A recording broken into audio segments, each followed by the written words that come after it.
এই যা পোল আমি আমার বাবার জীবনে দেখিনি। এবারে কিন্তু ঝেড়ে ভোট দিয়ে মানুষকে বলতে হয় না বেরুন বেরুন বেরুন, বলতে হয় না। কতজন মারা গেছে, সেই আত্মাগুলো ঘুরে বেড়াচ্ছে না, তারা তো বাড়িতে বাড়িতে গিয়ে বলছে তাড়াতাড়ি বেরো ভোট দে। আমার জীবনে ভাই এই ধরনের ভোট আমি দেখি নাই। এই 96, 97, 98% পোল, এত পোল হবে না দিদির ফেভারে পোল। 152টা হলো তো, আমি প্রথম বলেছিলাম 130টা বলেছিলাম তৃণমূল কংগ্রেস, 15-16টা পাবে কিনা সন্দেহ আছে এই ফার্স্ট ভোটে।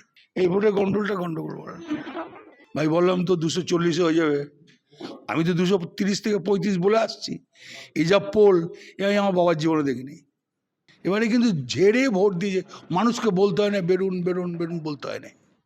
এই ভোট দিয়ে যাও না এখানে, এই যাচ্ছি তো কেষ্ট যাচ্ছি।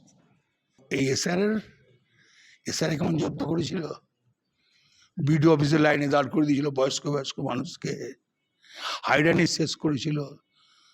তারপরে কাল রাত পর্যন্ত নাম উঠেছে, কতজন মারা গেছে, সেই আত্মাগুলো ঘুরে বেড়াচ্ছে না, তারা তো বাড়িতে বাড়িতে গিয়ে বলছে তাড়াতাড়ি বেরো ভোট দে দিদিকে। 100 বার দেখো, এটা রয়্যাল বেঙ্গল টাইগারের জায়গা। পশ্চিমবাংলায় রয়্যাল বেঙ্গল টাইগার থাকে। রয়্যাল বেঙ্গল টাইগার যেভাবে থাবা মারতে হয় সেইভাবেই থাবা মেরেছে।